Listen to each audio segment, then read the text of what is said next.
Bismillahirrahmanirrahim. Alhamdulillah wassalatu wassalamu ala Rasulillah Muhammad bin Abdullah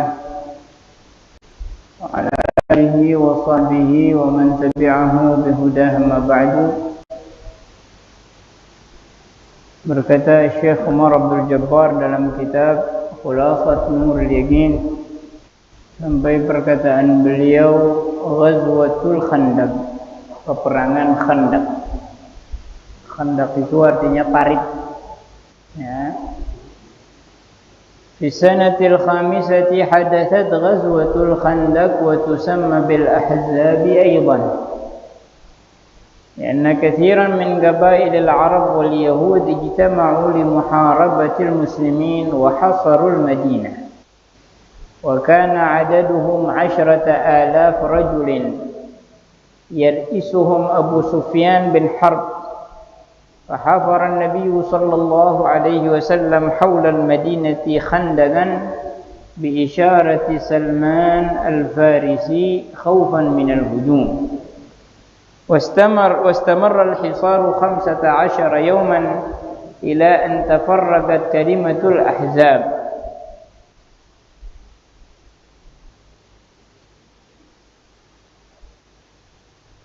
وسلط الله عليهم ريحا شديدة وجنودا لم يروها قلعت أوتادهم وكفأت جذورهم وسفت عليهم التراب ورمتهم بالحصى وهربوا من ليلتهم.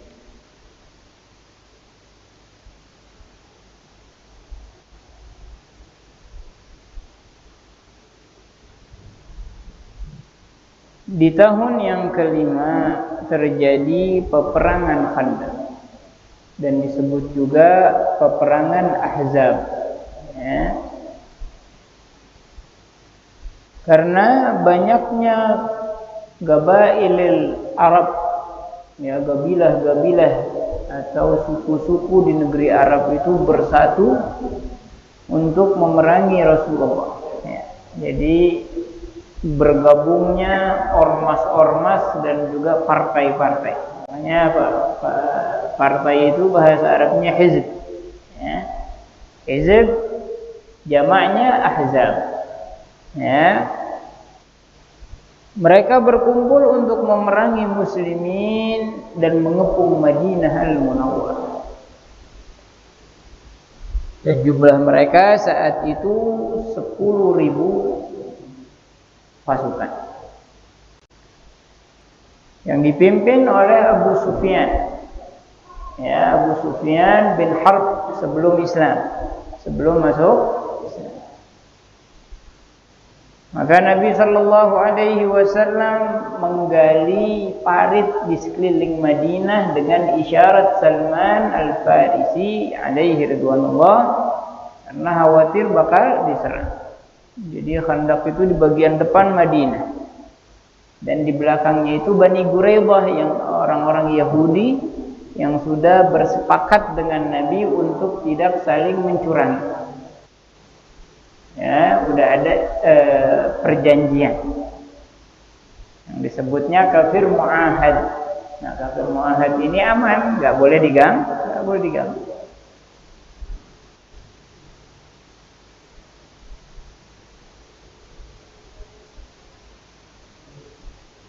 Dalam penggalian Khandaq ini ada kisahnya. Ada kisah di mana para sahabat itu kelaparan. Ya, sampai mereka lemas, gali itu lemas. Sampai ada satu batu besar, mereka pukul nggak hancur-hancur, saking lemesnya. Akhirnya Nabi Sallallahu Alaihi Wasallam yang memukul batu tersebut. Kalau dipukul kata Nabi, San'a akan terbuka, Syam akan terbuka, terus sampai hancur.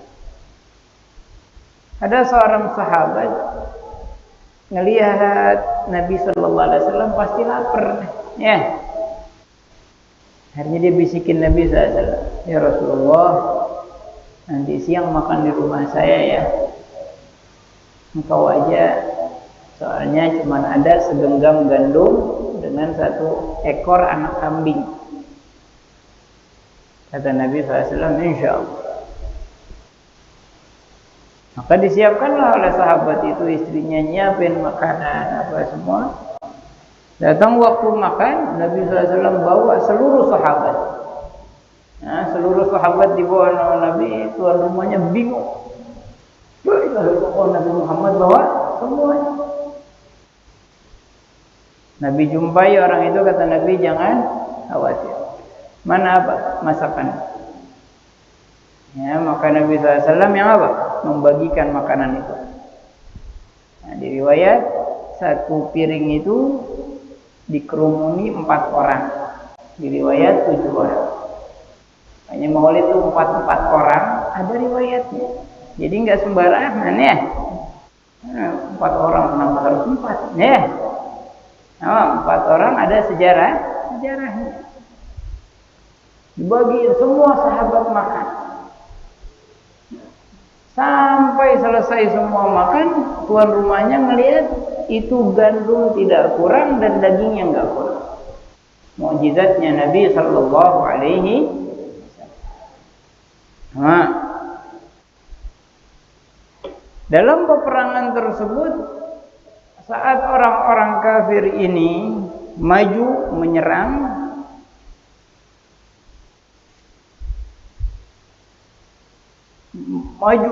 orang muslimin, banyak yang terpelosok dalam parit.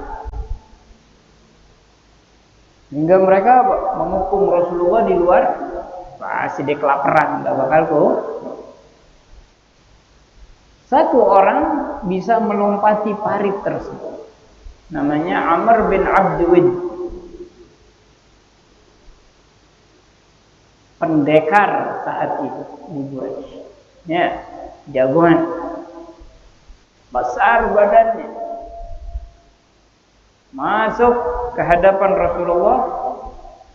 Dia bilang, saya kesini ingin mencari orang pemberani yang berani duel 1 lawan 1. Ya, karena kalau dikerubutin kalah. Ya, 1 lawan 1 yang pemberani. Ah, Muhammad, ada pasukanmu yang berani lawan saya? Semua sahabat diam. Sahabat diam bukan takut, tapi tunggu isyarat dari Nabi. Kecuali Sayyidina Ali mengatakan, saya ya Rasulullah. Dan umur Sayyidina Ali masih 17 tahun.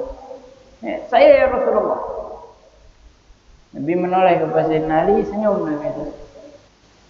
Ah, Muhammad, ada enggak yang berani lawan saya? Sayyidina Ali lagi bilang, saya ya Rasulullah. Nabi tersenyum melihat Sayyidina Ali. Nabi ngeliatin satu-satu, siapa yang cocok lawan Amr bin Abdul Wahid. Terkenal sangarnya. Nantang lagi Amr bin Abdul Wahid, mana Muhammad? Enggak ada yang berani. Sayyidina Ali bilang, aku ya Rasulullah. Maka dipanggil oleh Nabi SAW. Kemudian dilepas imamahnya Nabi dan dipakaikan kepada Sayyidina Ali. Dan diberikan Sayyidina Ali pedangnya Nabi Dzulfiqar. Ya. Tamam. Sahabat semua deg-degan. Ya. Kenapa bukan saya aja? Kenapa Ali masih muda dan beliau ini apa? Menantunya Nabi, keponakan Nabi. Ya. Karena sahabat ini kalau di depan Nabi itu nunggu disuruh. Nah, sedangkan Sayyidina Ali berani mengatakan saya karena kedekatannya, karena dari kecil hidupnya sama Nabi Sallallahu Alaihi Wasallam. Makanya biasanya kita ngelihat murid sama gurunya takut, ngelihat anaknya biasa aja. Kenapa? Karena sudah ada kedekatan tiap hari sama dia. Maka maju Sayyidina Ali dengan kuda. Amr bin Abdul, siapa kamu? Anak kecil. Saya Ali bin Abi Thalib. Balik. Kata Amr. Kenapa saya harus balik, kata Sayyidina. Kata Amr bin Abdul, gini ya. Ayah kamu itu teman saya. Saya menghormati ayah kamu. Masa saya bunuh anaknya? Balik deh. Sayyidina Ali, jangan salah, saya akan membunuhmu. Hah? Anak muda tapi nyalinya besar. Apa kamu yakin, kata Amr bin Abdul, untuk berduel dengan saya? Sangat yakin. Maka mulailah perang Sayyidina Ali dengan Amr bin Abdul. Sementara Nabi SAW mengangkat tangannya mendoakan Sayyidina Ali. Sahabat semuanya mendoakan Sayyidina Ali. Saking dahsyatnya peperangan itu sampai tertutup debu. Ya, tertutup debu. Begitu apa? Terakhir Sayyidina Ali teriak, Allahu Akbar. Sahabat tenang. Karena ada teriakan itu berarti beliau. Begitu debu turun, ternyata pedangnya Amr bin Abdul di lehernya Sayyidina Ali. Ya. Sayyidina Ali pedangnya di bawah mungkin. Sahabat gemeter. Ya.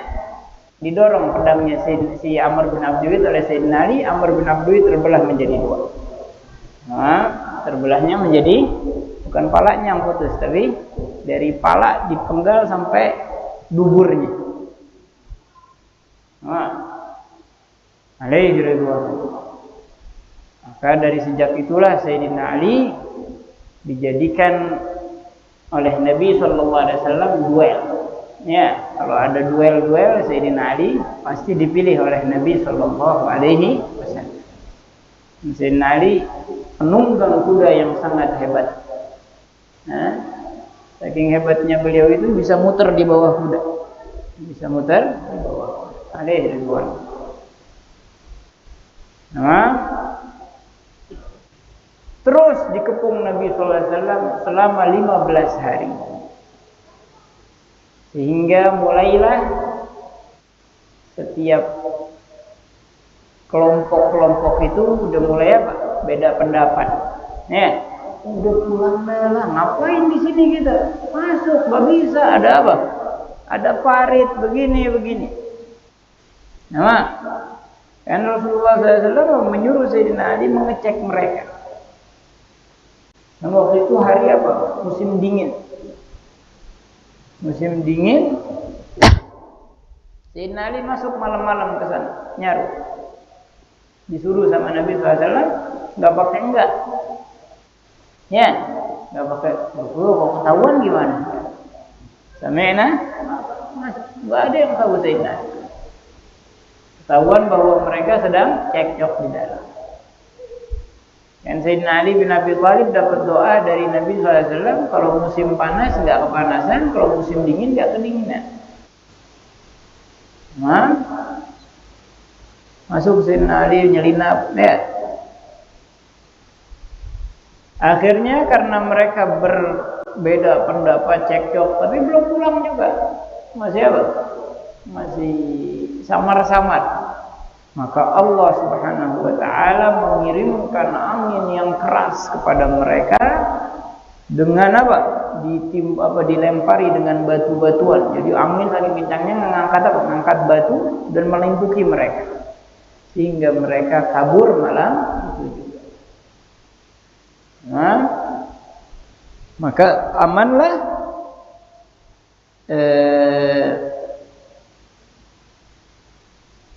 Madinah Al-Munawwarah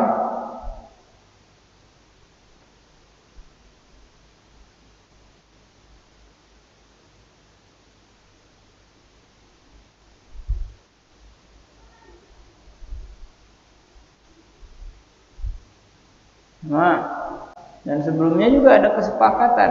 Ya, Bani Quraidah ini udah mulai apa? Mengkhianati perjanjian dengan Nabi SAW. Ada di antara mereka masuk ke mana? Ke pasukan orang kafir, udah masuk lewat kami aja, kami bukain jalan. Nah, salah satu dari Bani Quraidah ini ada yang bernama Nu'aim bin Mas'ud. Dia masuk Islam. Orang Islam tahu tentang kejadian ini. Maka segeralah apa? Si Nu'aim ini datang ke Bani Quraidah dan mengatakan, Bani Quraidah, kamu sehat? Kamu mau melanggar apa? Perjanjian dengan Nabi SAW. Ketahuilah, kalau mereka sudah pulang ke negeri mereka, ke Makkah, kalian akan berhadapan dengan Nabi Muhammad, sedangkan kalian ini kecil. Cepat batalin apa? Izin kamu kepada orang-orang kafir boleh. Maka bersegeralah orang Bani Quraidah membatalkan izinnya.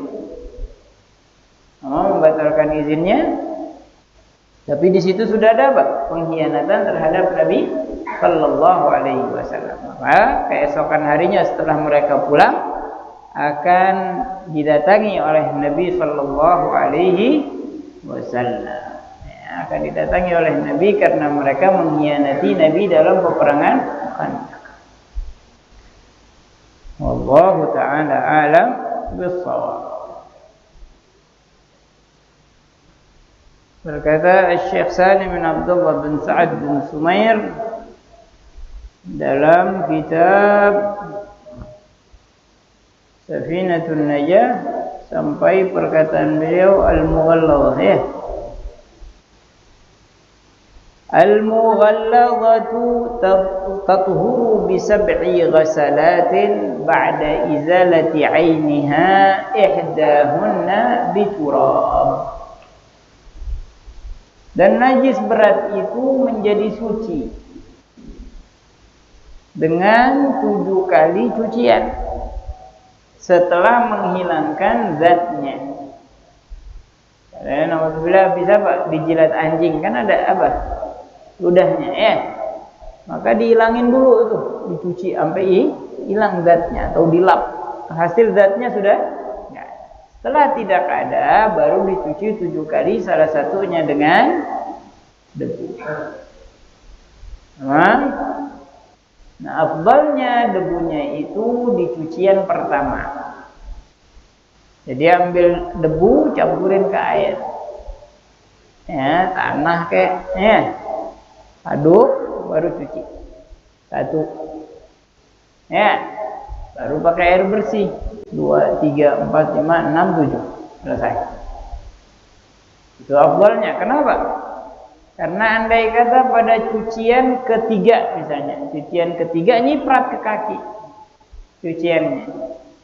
Maka yang di kaki, karena dia udah di cucian ketiga, berarti di kaki anggapannya baru cucian kedua. Terusin. 3, 4, 5, 6, 7. Tapi kalau misalnya debunya itu di ke-6, misalkan begitu cucian kelima belum pakai debu muncrat ke kaki, maka di kaki ini harus dicuci 7 kali lagi, salah satunya dengan debu.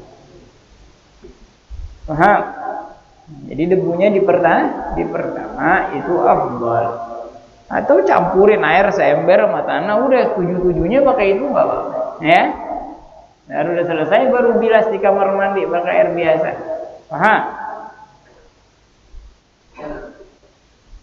Wal mukhaffafatu, sedangkan najis ringan. Najis ringan itu kencingnya bayi laki-laki yang belum makan kecuali susu asli, susu murni, dan belum mencapai 2 tahun usianya. Menjadi suci dengan dicipratin air di atasnya ma'al ghalabah, sekiranya udah menyeluruh, tapi syaratnya ba'da izalati ainiha, setelah zatnya itu dibersihin, dihilangin. Jangan ada bayi kencing di karpet, basah-basah dicipratin. Maka tatkala dia basah, zat kencingnya masih ada, maka begitu dicipratin air, airnya ini menjadi mutanajis. Ya, airnya menjadi mutanajis, maka hukumnya menjadi najis mutawassithah. Dan harus dihilangkan dengan cara dicuci. Keringin dulu, ya. Keringin.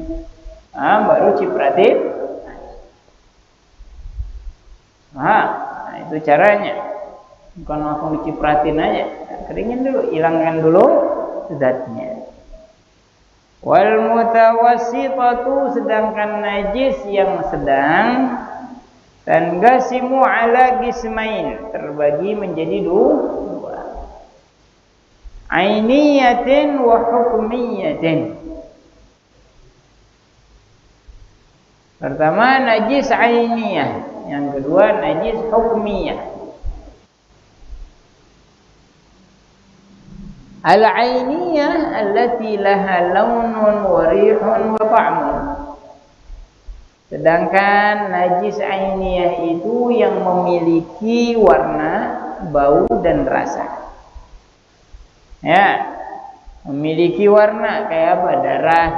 Ya, memiliki bau kayak air kencing. Ya, air kencing kadang-kadang punya warna, punya bau.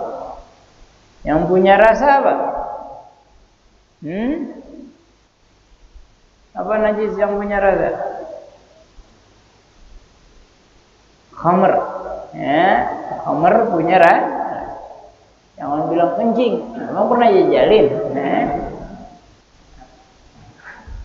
Jadi yang punya rasa seperti khamr.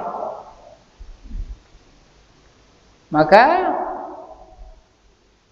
fala budda min izalati launiha wa rihiha wa ta'miha. Maka wajib dia menghilangkan warnanya. Kalau ada darah, kena darah, ya harus dihilangin warna darahnya. Wa rihiha, baunya harus dihilangin. Wa ta'miha, dan rasanya, hilanginnya harus dengan air. Adapun menghilangkan warna misalnya dengan debu, kasih tanah, warnanya hilang. Enggak, itu enggak hilang. Debu itu hanya menutupi. Nah, harus hilangnya dengan air. Atau bau dihilangkan dengan misik. Nah, sehingga jadi wangi nih. Misik itu bukan menghilangkan bau tapi menutupi. Kayak model kaporit. Ya, kaporit itu bukan menghilangkan bau tapi menutupi bau. Karena begitu kaporit ataupun misiknya itu terpisah dari air, airnya kembali menjadi bau. Aha. Jadi harus dihilangkan dengan air. Atau rasanya juga. Rasanya juga harus dihilangkan. Baik, dulu ada di Hadramaut, ada orang Majdu, wali tapi akalnya nggak ada, hatinya sama Allah. Perbuatannya ini nggak bisa dihukumin, ya karena hukum itu berkaitan dengan yang berakal. Kalau yang nggak berakal nggak dihukum. Wali Majdu ini biasanya alim saleh, kemudian nggak apa-apa, kagak bisa menahan beban maqam, dia jadi kayak orang apa? Kayak orang gila. Tapi nggak gila, hatinya sama Allah, tapi otaknya nggak ada. Kadang-kadang kalau sholat sujudnya 7 kali, sujud rukuknya 7 kali. Ya terserah dia, nggak boleh dihukum. Dan umumnya ucapan mereka itu magbul. Dia ngomong jadi. Nah, orang Majlub ini di Hadramaut sana bawa khamr, minum khamr. Semua ulama setempat diam karena dia tidak dihukum. Subhanallah, lewat di satu rumah mufti, alim besar. Ada teman minum.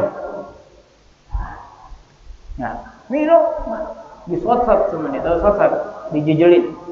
Ya, ditutup mulutnya. Haram. Karena apa? Dia agil. Ditutup mulut sampai netes ke bajunya. Dia buka sama dia, ngering agak kuning. Bilang sama pembantunya, ini cuci nih, ya, najisnya. Cuci. Najisnya itu tuh, yang kuning najisnya. Pembantunya nyuci, nggak hilang. Akhirnya digigitin sama tuh si pembantu. Dia nggak tahu kalau itu khamr. Digigitin Mungkin ada yang ketelan ya.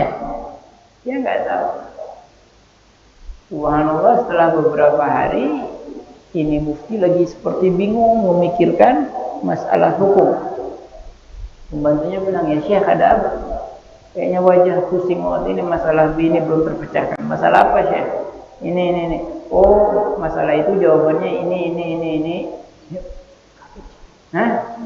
Kok kamu bisa tahu? Gak tahu, setelah saya makan apa? Najis yang ada di bajumu, saya jadi kayaknya apa aja kayak kebuka gitu. Hah? Syekh itu ingat tuh nomornya dari si baju tuh. Setiap hari lewat situ, Syekhnya ini nungguin depan. Ya Habib, minta nomor. Kata tuh maju apa? Mafat wassalah laha awqat. Yang lewat, sholat punya waktu. Udah nggak bisa dibalik. Kata ya. Tapi tetap kita sebagai manusia yang berakal sehat, ya, nggak boleh belagak gila. Ya, ntar belagak gila, gue mau jeduk, nggak boleh. Nggak boleh seperti hukum apa? Hukum itu berkaitan dengan yang berakal dan Allah lebih tahu daripada diri kita sendiri. Ya.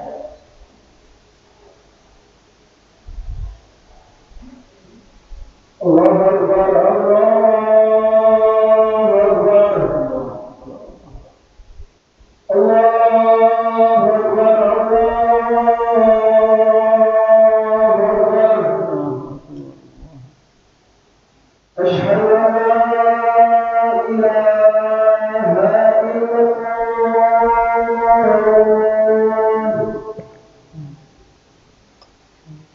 Asyhadu an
adapun najis hukmiyah, najis yang kagak punya warna, nggak punya bau, nggak punya rasa. Seperti kencing yang bening, yang kagak ada bau, nggak perlu dirasain ya. Maka cukup jaryul ma'i 'alaiha. Maka cukup dialirin air. Jadi airnya harus mengalir. Kalau air tidak mengalir, maka najisnya tidak hilang. Misalnya ada orang kencing di ubin, di pel, itu tambah luasin najis, bukan malah menghilangkan. Makanya ulama mikirin gimana nih di Indonesia nih. Kalau rumah-rumah di Hadramut itu per 3 meter atau 4 meter ada lubang air. Jadi kalau najis di sini disempok sama dia. Didorong. Selesai najisnya hilang. Tapi kalau di Indonesia nggak ada lubang air. Di masjid aja nih nggak ada lubang air kecuali di kamar mandi. Jadinya kalau misalnya ada najis nggak bisa disempokin. Apa bahasa Indonesia sempokin? Bisa blokin air, berhasil. Nah, yang penting dimengerti ya maksudnya. Baik. Maka kalau dipel tambah luas najis. Nah, muncullah pikiran sejadah. Sejadah itu untuk mengamankan kita agar salat kita aman. Karena walaupun ubinnya najis, selagi dia kering, sejadahnya kering, maka kering dengan kering suci tanpa khilaf. Jadi harus apa? Perhatiin. Nah, kalau beli sejadah juga jangan yang apa? Jangan yang begini nih. Ya. Ada gambarnya. Itu makruh. Polos begini kan. Ya. Polos. Kan ada tuh yang polos. Nah, beli yang polos jadi apa? Pandangan kita nggak terganggu. Kalau gini wah, bikin pintu masjid begini cakep gak ya? Gitu. Paham? Jadi apa? Apalagi ada isu-isu apa? Ada gambar mata satu lah, gambar iblis lah, ya. Cari-cari mana gambar iblis? Paham? Makanya cari yang polos. Nah, itu afdal. Nah, kenapa? Di antara sahabat mengatakan awal bid'ah dalam Islam adanya lukisan di masjid. Ada ukiran. Akhirnya orang sholat apa? Boleh tertanya sama pengurus. Yang ngurus siapa? Makanya itu kan Nabi SAW pernah sholat di belakang orang pakai baju garis-garis. Garis-garis zaman dulu. Bukan batik Pekalongan. Garis itu. Habis salam Nabi SAW mengatakan, ya pulang ganti bajumu. Sesungguhnya telah mengganggu salat. Ini Nabi. Gimana kita? Salat depannya batik. Gambar apa? Makanya usahain kalau salat itu pakai baju yang beli baju koko juga jangan yang berukir-ukir. Beli yang pertama yang polos itu hikmahnya apa? Kesetaraan. Kayaknya sama aja bajunya semua. Kalau udah ada yang model-model kan udah apa? Keren modelnya. Udah mulai lain pandangannya. Yang kedua menjaga sholat orang lain. Khususin baju sholat. Beli 2 biji, 3 biji ya. Yang putih misalnya buat sholat Jumat khusus baju putih, kain putih. Yang warna misalnya buat sholat fardu. Biar ke kantor bawa. Jok motor kan udah muat sekarang Muat gak baju koko? Satu. Helm aja muat baju koko nggak muat. Bawa satu buat sholat kita. Sekalian kita berdakwah dengan hal, dengan perbuatan, bukan dengan apa? Dengan ucapan aja, dengan hal. Dan lisanul hal afwah min lisanil maqal. Lidah keadaan itu, lidah gerakan itu lebih afdal daripada lidah ucapan. Wallahu a'lam bishawab. Ada yang mau ditanya?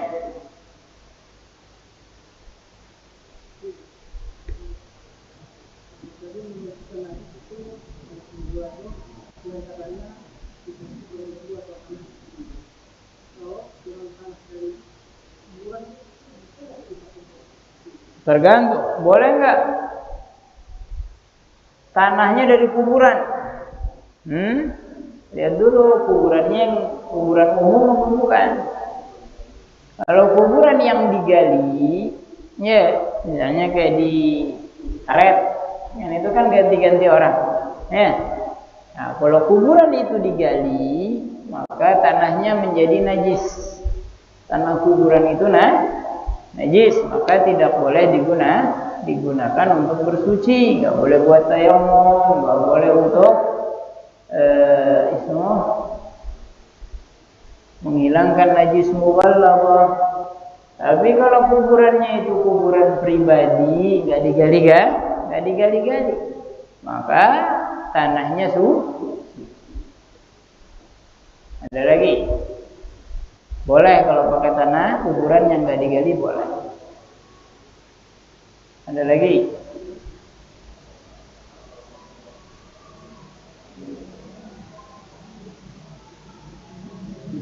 Ada dua yang pertama itu karena sering ngompol gitu. Satu pelatihnya lagi kedua itu pelatih itu orang Indonesia dulu baru Indonesia kalau Indonesia dari lalu kan juga Jadi kalau misalnya anak kencing di kasur, ya kasurnya najis, tapi alhamdulillah nggak ada yang sholat di kasur kan, aman gitu ya. Adapun celananya yang kena kencing gimana itu? Atau najis lainnya, maka kalau najis itu seperti kencing kan ada baunya, nggak perlu disikat, dia dikocokin dulu, dibilas dulu di air di keran. Udah nggak ada baunya, baru masukin mesin cuci. Karena kalau dimasukin ke mesin cuci kan airnya ngembang, ya.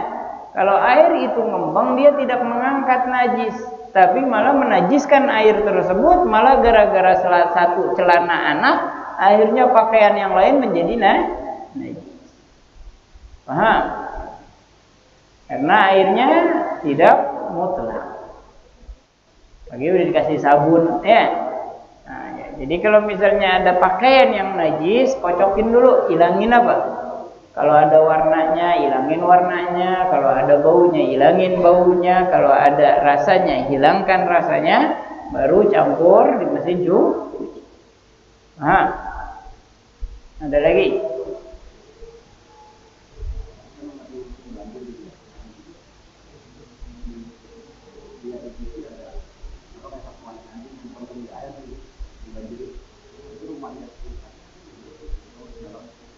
Kalau ada anjing kelelep di banjir, ya, selamatin tuh anjing. Rumah-rumah sekitar jadi najis gak? Ya kagak, orangnya air banjir itu lebih dari 20. Jadi kalau air banjirnya kurang dari 2, itu aman, ya.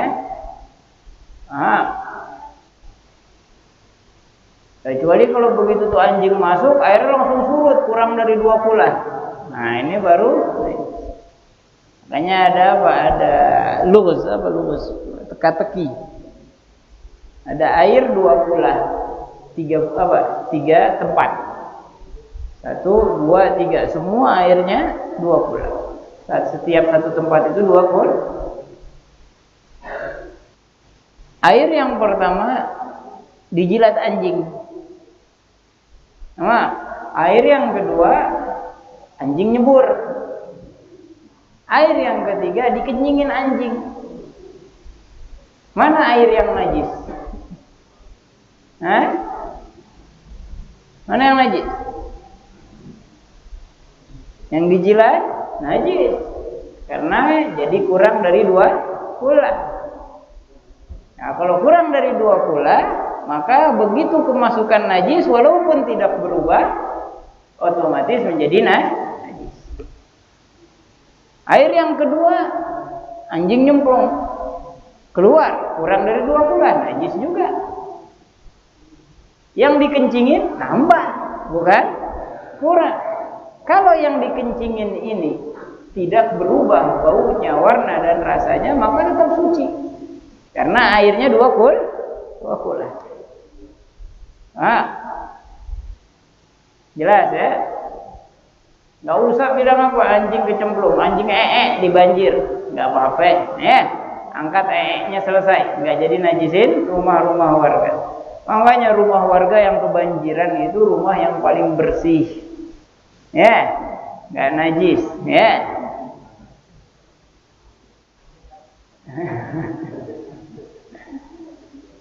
Ada lagi?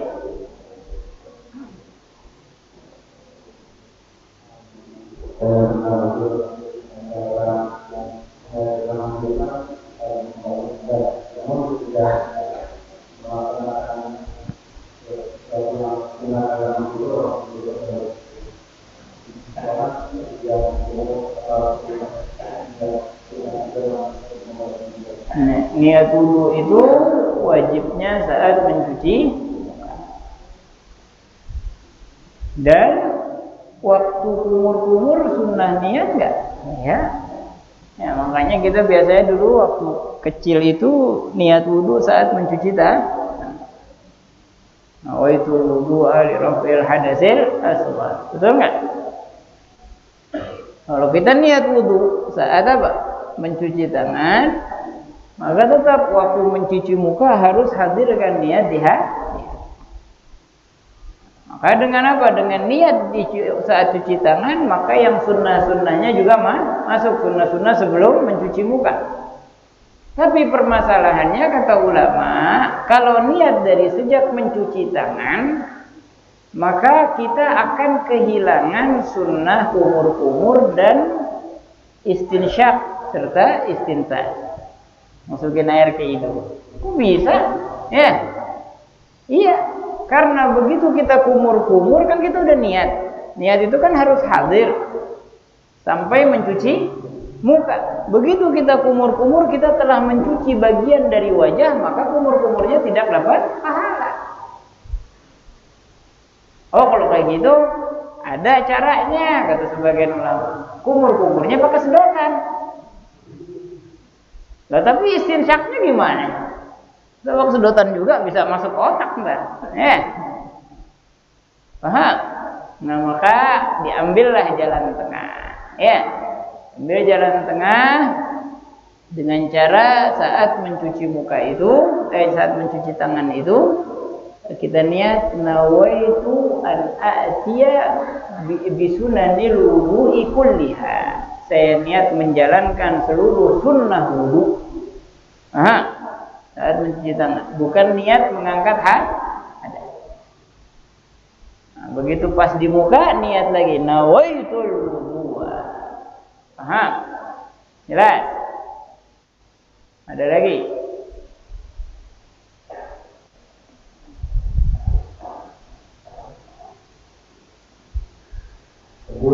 Kalau dilakukan wudu itu jauh dari itu.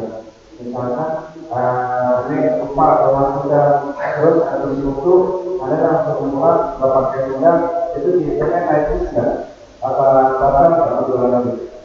Nah, wudu nggak pakai sendal. Najis nggak? Ya, tergantung yang diinjak apa ya. Yang diinjak apa?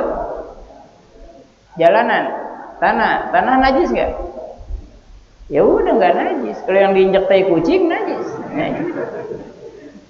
Nah kalau nggak ketahuan hukumnya suci. Wa ju'ilat liyal ardu masjidan wa turbatuha tahura. Dianggap suci, jangan kecipratan air genangan di jalanan. Wah najis nih, enggak najis. Siapa yang bilang najis? Jangan apa? Ada orang pernah jalan, mama biasa tuh habis cuci piring, nyeblok, kesiram deh, ya Allah. Apa? Dia nanya, Bu, air apa nih Bu? Oh apa itu tadi bekas apa? Cucian popok anak saya. Berarti najis gak?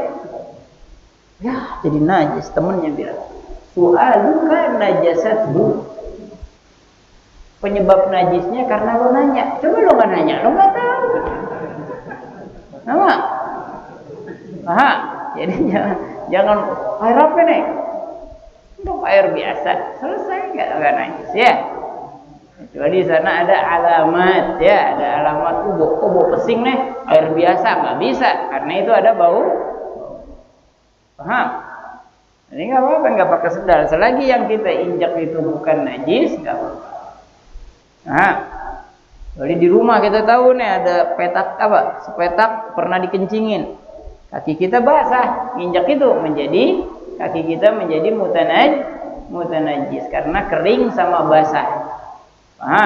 Tapi kalau kering sama kering nggak ada lagi.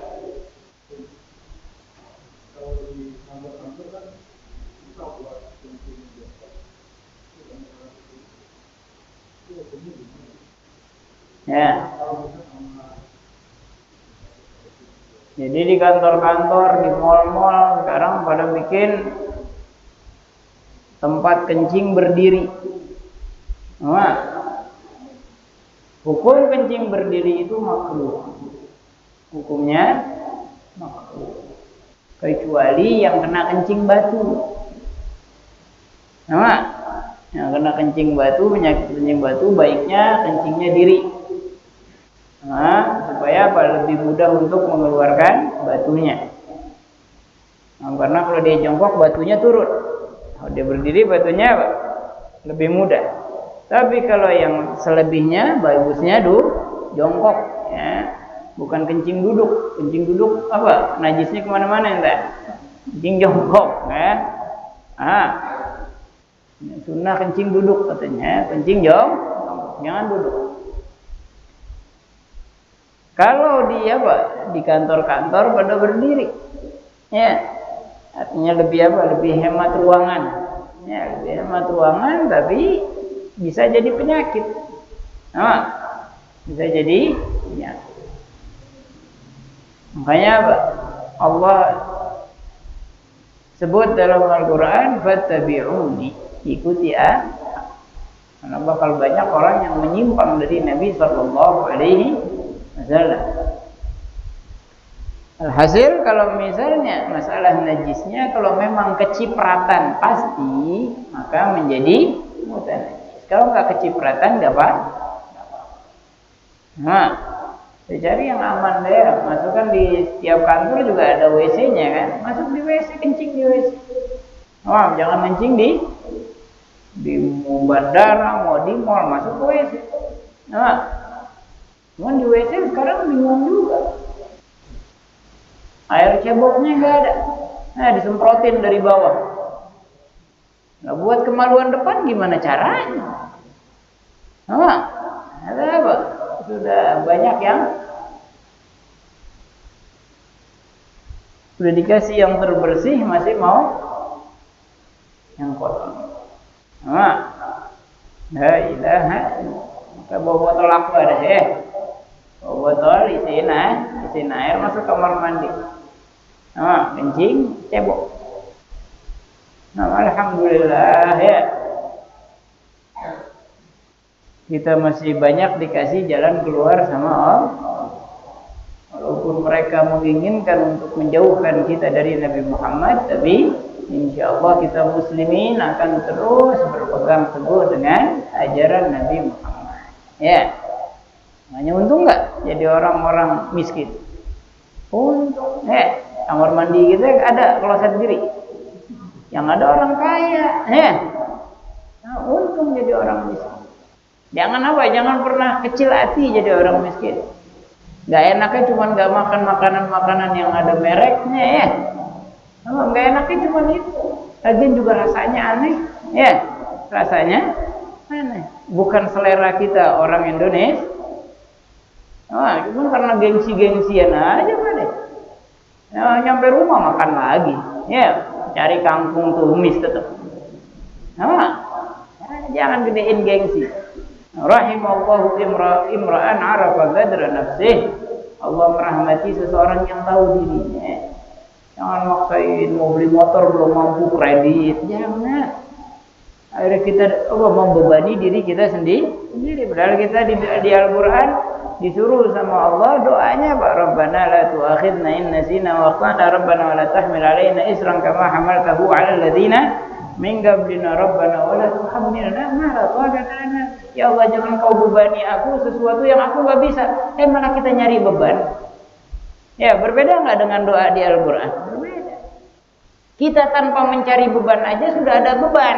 Tapi insya Allah beban yang Allah bebankan kepada kita masih bisa kita tanggung. Kita nyari beban lagi. Sama, jangan membebani diri sendiri. Ada lagi?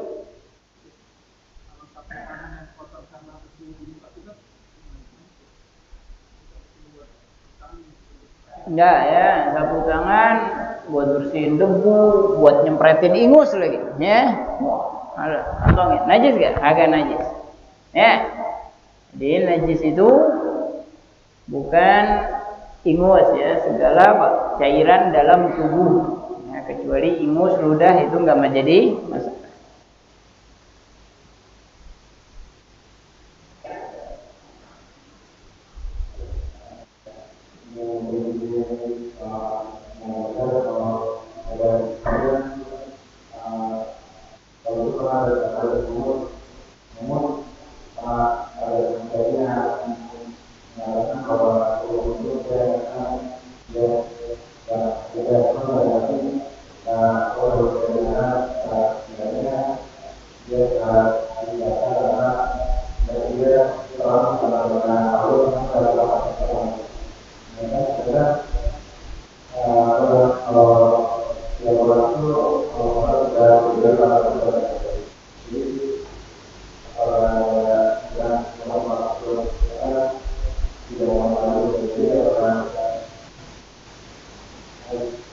Jadi gini ya, kejadian itu sebelum adanya ayat as-sabiqun al-awwalun minal muhajirin. Jadi yang dapat ridha dari Allah as-sabiqun al-awwalun, yang terdahulu dari kaum muhajirin dan ansar. Seperti Sayyidina Abu Bakar, Sayyidina Umar, Sayyidina Utsman, Sayyidina Ali, Sayyidina Miqdad, yang sabiqun, yang terdahulu. Kemudian yang setelahnya itu yang mengikuti mereka dengan baik. Itu di garis bawahi. Wa kullan wa'adallahu al-husna. Semua sahabat dijanjikan surga sama Allah. Sebelum ayat itu turun, ada orang yang demikian. Di sini sahabat diajarkan oleh Nabi Shallallahu Alaihi Wasallam jangan terburu-buru dalam berfatwa dan Nabi di tengah mereka. Jangan cepat-cepat berfatwa, di surga nih, tahu dari mana? Ya. Sedangkan Nabi yang mendapatkan wahyu tidak mengatakan itu. Ini juga kita harus beradab. Misalnya kita ada masalah, jangan berdebat sama teman kita, bukan apa-apa. Padahal ada guru kita. Kenapa harus berdebat? Ini Nabi SAW mengajarkan adab, dan itu juga kewaspadaan bagi kita muslimin jika betul terjadi peperangan nanti antara muslimin dengan kufar, tuluskan niat kita karena Allah. Jangan jihad cuman niatnya ngejar. Jihad. Bukan jihad tapi apa? Jahat ya. Jahat terhadap diri sendiri. Niat jihad lillah, murni karena Allah. Dan sifat mereka yang murni karena Allah lebih senang meninggal daripada selamat. Tapi tetap berusaha membela muslim. Jadi dia menyisakan usianya bukan untuk keselamatan dirinya, tapi untuk agar bisa masih membela muslimin. Bukan menyelamatkan diri. Kalau dirinya lebih baik mati. Jihad fisabilillah langsung di surga. Nah, ini yang banyak orang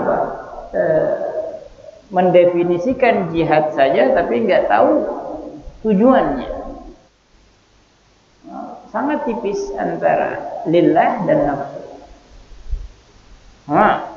Berani, banyak yang berani mati. Terus apa tulus karena Allah? Atau kamu ingin dibilang sebagai pemberani supaya dibilang sebagai mujahid fisabilillah? Itu nafsu. Pengen dibilang sebagai mujahid saja, itu disebut nafsu. Mati mulia sebagai mujahid, itu nafsu. Tapi mereka orang-orang yang mengenal arti jihad yang sesungguhnya karena Allah SWT.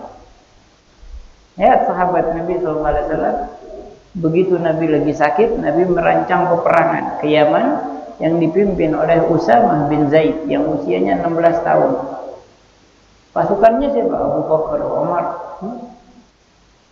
Sahabat ada yang gengsi. Kok dia ya Rasulullah? Kenapa bukan Umar yang lebih apa? mengetahui medan perang. Kenapa Usama bin Zaid? Tapi nggak ada protes itu sama sekali. Karena mereka bukan berperang supaya gue jadi panglima, gue diangkat menjadi inilah. Karena saya perang membantu Allah dan Rasulnya. Mau sebagai panglima kek, mau sebagai prajurit kek, sami'na wa ata'na. Kalau yang sekarang, nah, pengennya diangkat menjadi B, Z, ya. Ada minan nafs, itu harus dihilangkan dari diri kita, barulah kita bisa berjihad di jalan Allah. Dia apa? Kesimpulannya bahwa hadis tadi menjelaskan kepada kita bahwa jangan cepat-cepat berfatwa, sedangkan Nabi Shallallahu Alaihi Wasallam ada di tengah mereka. Yang kedua, menjelaskan untuk kita muslimin, jika jihad fi sabilillah, jadikan betul-betul fi sabilillah, bukan fi sabilin nafs. Ini apa? Tanbihan lana. Adapun apakah bertentangan dengan ayat? Tidak. Tidak bertentangan dengan ayat Qur'aniyah. Ya. Ada lagi, satu lagi tadi ada yang mau nanya belakang.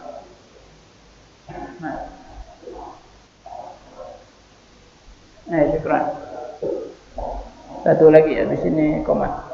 Hukum bahwa kita sama besar berbicara hati. Apakah kita boleh sholat dengan tersebut karena kita tidak sholat berhati. Sama kalau orang berdua waktu sholat berhati. Pakai baju apa? Pakai baju berhati. Iya, buka bajunya. Nah, kita banyak punya baju najis nih, ya, di kantor. Gak ada baju yang lain, pertama minjem dulu. Ada apa? Bisa. Diangkat. Oksigen. Biar. Jadi kalau pakaian najis nggak boleh buat sholat, harus ganti. Kalau nggak ada, ya, ulama mengatakan sholat telanjang, ya, sholat telanjang dan wajib bawa. Tapi kata Habib Umar, guru kami, saya lebih cenderung ke pendapat yang kedua. Salat dengan pakaian yang najis, ya, tapi tetap wajib qadha. Kenapa pakai yang najis? Ulama fikih mengatakan nggak boleh, karena salat dengan yang najis tidak sah. Habib Umar lebih cenderung menggunakan pendapat yang kedua, menggunakan pakaian najis. Kenapa?